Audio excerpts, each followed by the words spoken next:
Hello students, my studying class YouTube channel को तुम लोगों को मैं फिर से स्वागत करता हूं।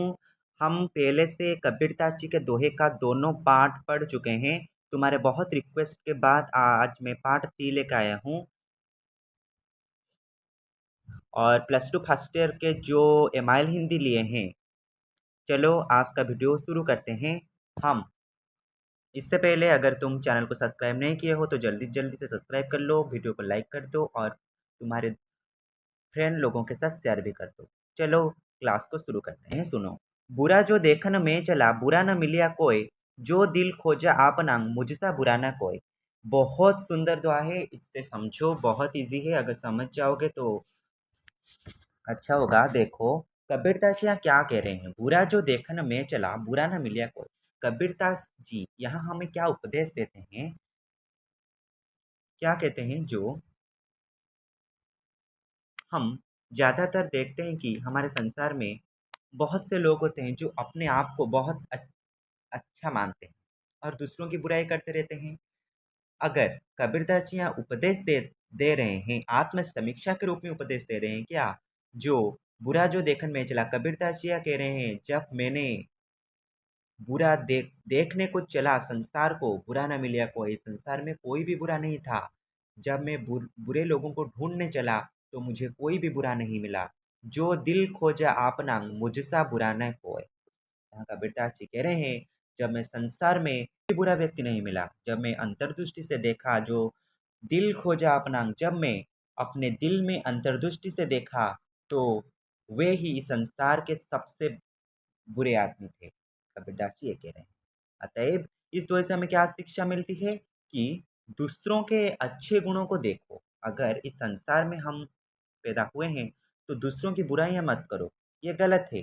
दूसरों के अच्छे गुणों को देखो, उसे पहचानो और अपने बुरे गुणों को पहचानो और उनसे बचो। अगर हमारे अंदर कोई भी बुरे गुण है तो उससे हमारे दिल से दूर करने की कोशिश करो। कबीरदास जी ये कह रहे हैं, बुरा जो देखन में चला बुरा न मिलिया कोई, जो दिल खोजा अपना मुझसा बुरा न कोई। समझ में आ गया? चलो नेक्स्ट। माला तो कर में फिरे, जीभ फिरे मुख माही, मनवा तो दस दीस फिरे, यह तो सुमिरन नाही। हम देखते हैं, जब माला हम जपते जपते हैं, जो हमारे बड़े लोग होते हैं वो क्या करते हैं, माला जपते थे पहले ज़माने में। आज भी जपते हैं लेकिन ज़्यादा नहीं जपते। पहले ज़माने में माला जपते थे कृष्ण जी के नाम से। जब माला जपते थे लोग, क्या हाथ में जपते थे, हाथ में क्या होता था, माला फिरता रहता था। मतलब ऐसे हाथ घूरता रहता था, हाथ में फिरती रहती है माला। और क्या होता है, जीभ फिरे मुख माही। जीभ जीभ मतलब हमारे जीभ फिरे मुख माही, मुख के अंदर, माही मतलब भीतर, माही का मतलब है भीतर। क्या होता है, मुख, जीभ मुंह के भीतर घूमता फिरता है। मनवा तो दस दिस फिरे, यह तो सुमिरन नाही। मन, मनवा, मनवा का मतलब यहाँ क्या है, मन, चित्त। मन क्या करता है, मन तो दस दिस फिरे, मन चारों ओर घूमता फिरता है। हम जब बैठते हैं, मन में अनेक इच्छाएं जागती रहती है। मैं ये करूँ, मुझे ये चाहिए, वो चाहिए, मैं यहाँ जाने का मन कर रहा है, वहाँ जाने का मन कर रहा है। मन ज़्यादा दस बीस फिरता है रहता है। यह तो सुमिरन ना जपते हैं तो जीव तो मुख के अंदर घूमता फिरता है। मनवा तो दस दिस पर, यह तो सुमिरन नहीं। अगर हम माला जपते हैं, माला जपते हैं, अगर हमारे मन को हम अपने वश में नहीं कर सकते तो हमारे मन में तरह तरह की चिंता चक फिक्र घूमता रहता है, दुनिया के चिंता फिक्र घूमता रहता है। यह कैसा ईश्वर स्मरण है, ये ईश्वर स्मरण नहीं कहा जा सकता इसे। ठीक है, नेक्स्ट दो है। जब मैं था तब हरि नहीं, अब हरि है मैं नहीं, प्रेम गली अति सांकरी, ता में दो न समाही। कबीरदास जी यहाँ क्या कह रहे हैं हमें, सुनो। जब मैं था तब हरि नहीं, मैं जब था तब हरि नहीं थे मेरे पास। इसका मतलब यहाँ पर जो मैं का मतलब है, यहाँ मैं का मतलब है क्या, अहंकार। मनुष्य का अहंकार सर्वदा उसके साथ रहता है, ये हमें पता है। हमारे मन है तो अहंकार आएगा, घृणा आएगा, ईर्ष्या आएगा, ये सब आता है, ये सब मन में ही रहता है। कबीरदास जी कहते हैं कि जब मैं था तब हरि नहीं, जब मेरे मन में अहंकार था तब मन में हरि नहीं रहते, ईश्वर नहीं रहते, भगवान नहीं रहते। हमारे मन में सर्वदा घमंड ही रहता रहता है। तब अगर हमारे मन में सर्वदा घमंड, घृणा, ईर्ष्या आदि तरह-तरह की बुराइयाँ रहे, तो मन में ईश्वर नहीं आते, कैसे आएँगे? ईश्वर तो निर्मल मन को ढूँढते हैं ना, मन में कैसे आएँगे? ये कबीरदास जी कह रहे हैं। और प्रेम गली अति सांकरी तामे दोन समाही। और प्रेम की गली, प्रेम का मतलब है भक्ति मार्ग। प्रेम गली का मतलब है यहाँ भक्ति मार्ग के रूप में प्रेम गली कह रहे हैं कबीरदास जी। प्रेम गली अति सांकरी, सांकरी मतलब संकीर्ण। प्रेम गली बहुत छोटा है, बहुत संकीर्ण है।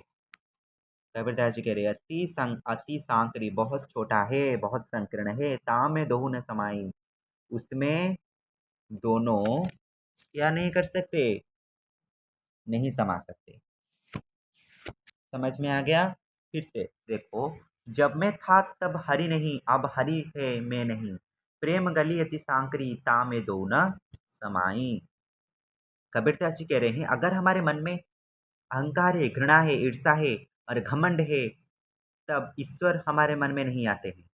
जब हम अहंकार मतलब मैं, अहंकार को मैं मिटा देता हूँ, अपने मन से दूर कर देता हूँ, तब ईश्वर हरि की अनुभूति होती है। और क्या कह रहे हैं, प्रेम गली अति सांकरी तामे दो न समाही। प्रेम भक्ति मार्ग में दोनों के लिए जगह नहीं है। अगर हम चाहेंगे हमारे मन में घमंड हो, इसके साथ साथ हमारे मन में ईश्वर भगवान भी आके रहे, कैसे हो सकता है? प्रेम की गली बहुत छोटा है, बहुत संकीर्ण है। ये दोनों एक साथ नहीं समा सकते, ये दोनों एक साथ नहीं रह सकते। समझ में आ गया? नेक्स्ट, पोथी पढ़ी पढ़ी जगमुआ, पंडित भया न कोई, ढाई अक्षर प्रेम का, पढ़े सो पंडित होय।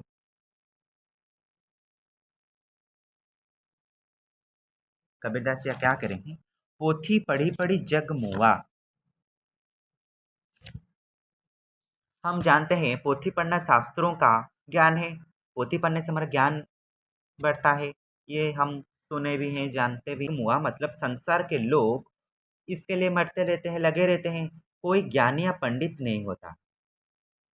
अगर हम पोथी पढ़ लेंगे तो हम क्या ऐसे ज्ञानी और पंडित हो जाएंगे सिर्फ रीडिंग कर देने से? नहीं हो सकता। पंडित भयानक कोई, क्योंकि पंडित कोई भी नहीं बन पाया। कोई भी ज्ञानी या पंडित नहीं होता है, क्योंकि हमारे ब्रह्म ज्ञान से मन में भक्ति नहीं जाती। अगर हमारे मन चारों ओर घूमता फिरेगा, तो हमारे मन में भक्ति जगेगा क्या? नहीं जगेगा। हम जितना भी पूजा कर ले, जितना भी पोथी पढ़ ले, जितना भी पुराण पढ़ ले, हमारे मन में भक्ति नहीं जगेगा जब तक हमारे मन ईश्वर के चरणों में नहीं समाता। ढाई अक्षर प्रेम का, पढ़े सो पंडित होय। प्रेम शब्द, प्रेम मतलब भक्ति का शब्द ढाई अक्षर का है। अक्षर मतलब अक्षर का है। प्रेम का, पढ़े सो पंडित होय। उसे जो अनुभव कर पाएगा, जो उसे पढ़ पाएगा, वही पंडित, सच्चा पंडित कहलाएगा। समझ में आ गया? नेक्स्ट, दुख में सुमिरन सब करे, सुख में करे ना कोई, जो सुख में सुमिरन करे तो दुख काहे को होई। लास्ट दो है बहुत इंपॉर्टेंट है, बहुत सीखने की बात है यहाँ पे। दुख में सुमिरन सब करे। हम ज्यादातर संसार में क्या देखते हैं, जब हमारे पास दुख होता है, जब हम दुख झेलते हैं, तब भगवान को स्मरण करते रहते हैं। ये तो सिंपल सा बात है। जब हमारे ऊपर दुख आता है, तो हम भगवान को स्मरण करते हैं, प्रभु ये सब दूर कर दो, मैं नहीं सह पा रहा हूँ दुख को, ये दुख दूर कर दो। ये सब हम भी करते हैं, तुम भी करते हो। ईश्वर को पुकारते रहते हैं दुख के समय में। सुख में करे ना कोई, हम सुख के वक्त क्या करते हैं, भगवान को, ईश्वर को भूल जाते हैं। ये तुम भी अनुभव किए होगे। अभी याद करो, सुख में हम सुमिरन करते हैं क्या, ईश्वर को पुकारते हैं क्या? नहीं। हम सुख में उसे भूल जाते हैं, भगवान को भूल जाते हैं। भगवान भी कोई एक चीज है, हम सुख के समय उसे भूल जाते हैं। जो सुख में सुमिरन करे तो दुख काहे को हुए। अगर हम दुख के समय में भगवान को पुकारते रहते हैं, अगर वही काम हम सुख के समय में करेंगे, तो हमें दुख क्यों आएगा? दुख के समय अगर हम भगवान को पुकारते हैं तो सुख के समय में हम नहीं पुकारते। अगर हम सुख के समय में पुकारते तो दुख नहीं आता, नहीं आएगा हमारे पास। समझ में आ गया? हाँ, दुख के समय भी भगवान को पुकारना, सुख के समय भी भगवान को पुकारना। समझ में आ गया?